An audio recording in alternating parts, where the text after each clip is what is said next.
Hi hello, मी छाया. मी सर्वांचं स्वागत करते परत एका छानशा नवीन व्हिडिओमध्ये आणि आपल्या मराठी यूट्यूब चॅनलवरती. सर्वप्रथम सगळ्यांना श्री स्वामी समर्थ. श्री स्वामी समर्थ. जय जय स्वामी समर्थ. सगळ्यांना आजचा दिवस छान आरोग्यदायी आनंदाचा जावा आणि तुमच्या मनातील सगळे इच्छा पूर्ण असे स्वामीजींनी प्रार्थना करते आणि आजच्या एका छानशा नवीन व्हिडिओला सुरुवात करते. खूप दिवसानंतर आपला व्हिडिओ आलेला आहे, म्हणजे 4-5 दिवस झाले व्हिडिओच नव्हता टाकला.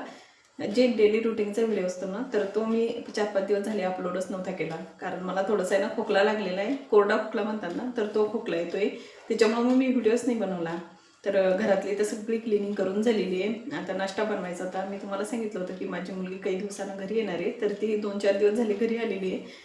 तर तिला तो नाश्त्याची सवय लागलेली ना, तर इथं मग मी आता तिच्यासाठी पोहे बनवते. मी थोडासा नाश्ता करून घेते, बाकी जिथे घरातली जी क्लिनिंग म्हणा किंवा साफसफाई म्हणा, स्वयंपाकही तसं माझा अर्धा करून झालेला आहे. म्हणजे आज राजमा असतो ना, तर राजम्याची भाजी देवांश आणि त्याच्या पप्पांच्या दोघांच्याही टिफिनमध्ये ना मी राजमा दिला होता. तर इथं वरम भाताचा कुकर आहे ना, तर मग मी थोड्या वेळाने लावणार. पण पहिले आता पोहे बनवून घेते आणि तसं तुम्हाला दाखवते. तर चला व्हिडिओ कंटिन्यू बघा आणि तुम्हाला खरंच माझा व्हिडिओ आवडला तर व्हिडिओला लाईकही करा, शेअरही करा आणि सबस्क्राईबही करा.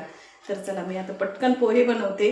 त्याच्यानंतर मग मला देवपूजाही करायची, देवासाठी फुलंही तोडायची, तसे पुष्कळ कामं आहेत. तसं मी तुम्हाला व्हिडिओमध्ये जसं झालं तसं मी शेअर करण्याचा प्रयत्न करणार. तर चला. तर इथं दिसते तुम्हाला मागच्या साईडनं, तर तिचा अभ्यास चालू आहे, अभ्यास करते. देवांश घरी असला ना तर मग ती रूम लावून घेत असते, म्हणजे डोअर ओढून घेत असते. आणि देवांश घरी नसला की मग थोडासा उघडा करते, कारण एकदम अंधाराही होतो ना आणि फ्रेश पण नाही वाटत. तर मग देवांश स्कूलमध्ये गेला की मग ती दरवाजा थोडासा ओपन करते. तुम्हाला इथं घड्यामध्ये दिसत असेल तर इथं 10 वाजलेले आहे आणि तुम्हाला माझा आवाजसुद्धा बदललेला वाटत असेल, कारण मला थोडासा आहे ना कप पण झालेला आहे आणि खोकला पण येतोय. तर चला मी आता पटकन आहे ना म्हणजे पोहे बनवते. या साईडने एका साईडनं दूधसुद्धा गरम करायला ठेवलेलं आहे. तर इथं मी तुम्हाला झटपट आहे ना पोह्याची रेसिपी शेअर करते. सगळ्यांची पद्धत एक कसे बनवण्याची, पोह्यामध्ये काही फारसा बदल केला जात नाही, पण तरी पण तुम्हाला मी जशा पद्धतीने बनवते तशी तुम्हाला रेसिपी शेअर करते. तर चला मी पटकन आता पोहे भिजत टाकते. पोहे तर मी चाळून ठेवलेले, जेव्हा किराणा भरते ना तर तेव्हाच मग पोहे चाळून ठेवत असते. पोहे तर चाळून ठेवलेले, थोडीशी भिजत टाकते. कांदा कट करते, सांबार कट करते, त्याच्यामध्ये हिरवी मिरची लागते, ती हिरवी मिरची कट करते. थोडंसं तिला आहे ना स्पायसी खावंसं वाटतंय, कारण तुम्हाला माहिती आहे मेसच्या ज्या भाज्या असतात तर त्या एकदम भाज्या अशा फिकट असतात, म्हणजे त्याच्यामध्ये तिखटाचा वापर खूप कमी केला जातो आणि असे भरपूर मसाले टाकले जातात.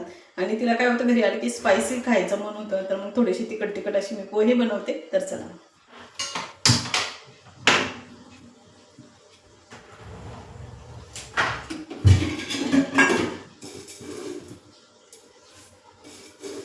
पाण्याने ना स्वच्छ धुवून घेत असते. पोह्यामध्ये जो काळपटपणा असतो ना तर तो निघून जातो मग, आणि एकदम पांढरे शुभ्र असे पोहे दिसतात. इथं पोह्यासाठी जे साहित्य लागतं ना, तर इथं मी कट करून घेतलेले आहे. त्याच्यामध्ये सांबार कट केला, एक कांदा कट केला, थोडेसे शेंगदाणे घेतली, हिरवी मिरची घेतली आणि इथे एकदम फ्रेश असा कढीपत्ता तोडून आणलेला आहे. तर चला मी तर इथं तेल गरम झालेलं आहे, मोहरी टाकून घेते, थोडंसं जिरं ॲड करते. नंतर आहे ना शेंगदाणे आहे ना तेलामध्येच तळून घेत असते, तर शेंगदाणे ॲड करते, म्हणजे छान लागतात खायला. तर थोडेसे शेंगदाणे ना तेलामध्ये फ्राय करून घेते.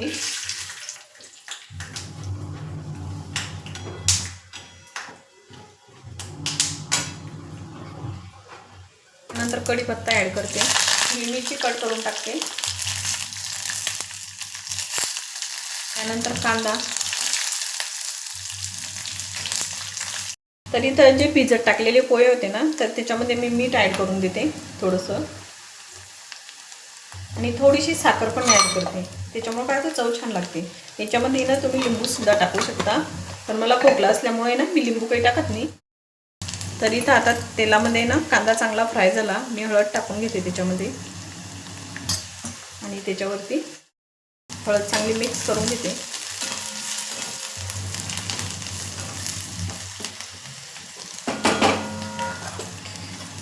आणि लगेच पोहे ॲड करते.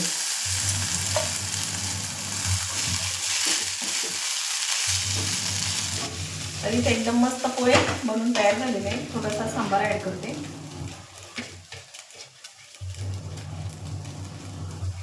परत मिक्स करून घेते.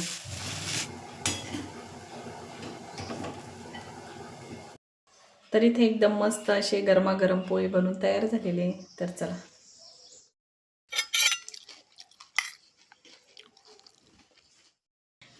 कसे झाले?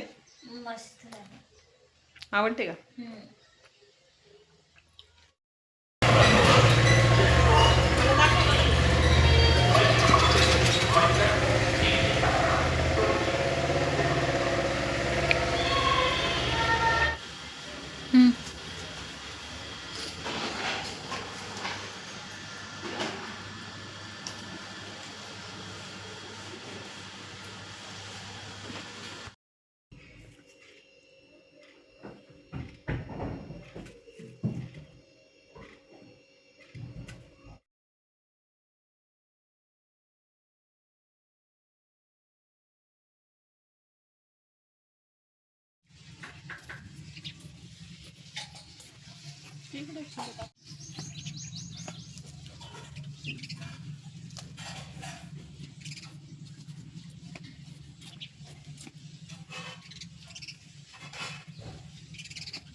तर इथं माझी आत्ताच आहे ना देवघरातल्या देवांची देवपूजा करून झालेली आहे. आणि मी तुम्हाला सांगितलं होतं ना की मी तुळशी मातेला आहे ना थोडीशी हळद मिक्स करून टाकलेली होती. तर एवढी छान पालवी फुटलेली तुळशी मातेला मी दाखवते तुम्हाला.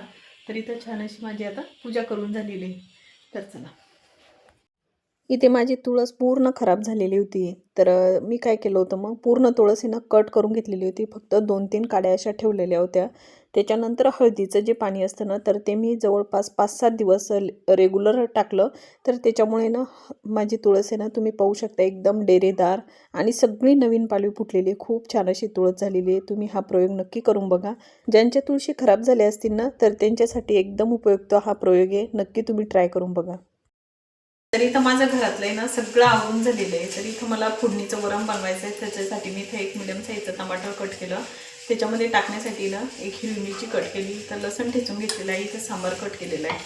इथं मी वरण आहे ना शिजून घेतलेलं आहे. हे बघा, घरची डाळ असल्यामुळे लवकर शिजते. आणि एका साईडने इथं मी भातसुद्धा लावलेला आहे. तर चला मी आता पटकन वरणाला फोडणी देते माझ्या पद्धतीनं. एकदम भारी लागते, चवीला तर अप्रतिम लागते. तुम्ही नुसतं हे वरण त्याच्यासोबत भात मस्तपैकी लोणचं जरी घेतलं ना तरी पण एकदम टेस्टी लागते. तर चला मी आता पटकन वरणाला फोडणी देते.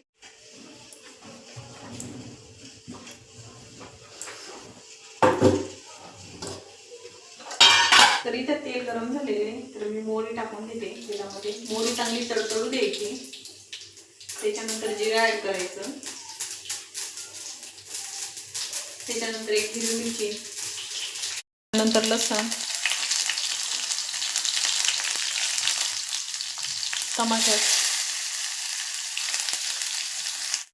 टमाटर थोडंसं गाळ होण्यासाठी मी इथं मीठ ॲड करते. ते थोडीशी हळद आणि सांबार कट करून घेतलेला ना तो ॲड करते.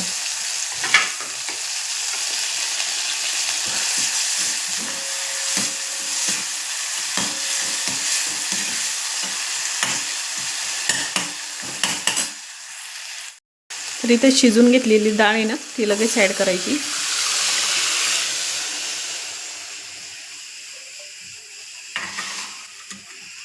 त्याच्यानंतर चवीनुसार मीठ ॲड करायचं.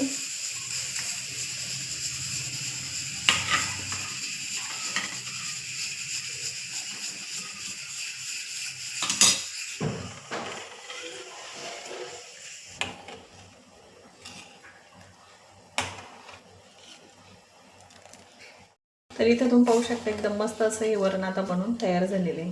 तर चला मी आता गॅस बंद करते.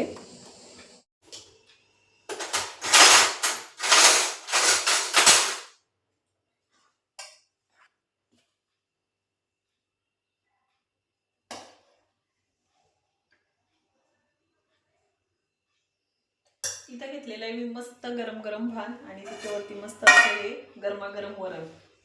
त्याच्यावरती मस्त तूप टाकायचं. घरचं तूप असलं ना तर तूप टाकायचं. एवढं भारी लागतं हे वरण.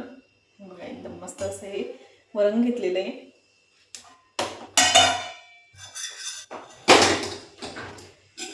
त्याच्यावरती थोडंसं तूप टाकायचं. तर कालच तूप बनवलं मी, म्हणजे बनवून ठेवलं जास्तीचं तूप. मस्त तूप टाकायचं आणि याच्यासोबत आहे ना मस्त लोणचं घ्यायचं. तर इथं मी ना आईकडूनच मस्त लोणचं आणलेलं आहे, आईच्या घरचं आहे. तर ते लोणचं घेते मी थोडंसं. तर इथं मी थोडंसं लोणचं घेतलं, थोडंसं तेल टाकते त्याच्यावरती. हे बघा एकदम मस्त लोणचं आहे आईच्या घरचं. चला इथं मस्त मी आता जेवण करते. एवढं छान झालं आहे आणि एवढं छान दिसतो, एकदम गरमागरम आहे ना. वरण भात खायला खूप छान लागतो. नुसता तुम्ही वरण भात जरी खाल्ला ना तर एकदम पोट भरल्यासारखं होतं, म्हणजे एकदम तृप्त होतं मन अशा वरण भातानं.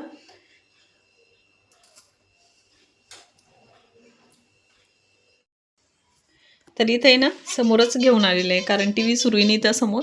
हे बघा टी व्ही चालू आहे, टी व्हीमध्ये कार्टून लावलेलं आहे. इथं मग सकाळी म्हटलं होतं तुम्हाला राजम्याची भाजी बनवलेली आहे. तरी इथं सकाळचा जो राजमा आहे ना तो थोडासा बनवलेला आहे. इथं मी माझ्यासाठी ताट वाढून घेतलेलं आहे आणि इथं वरण समोरच घेऊन आलेलो आहे.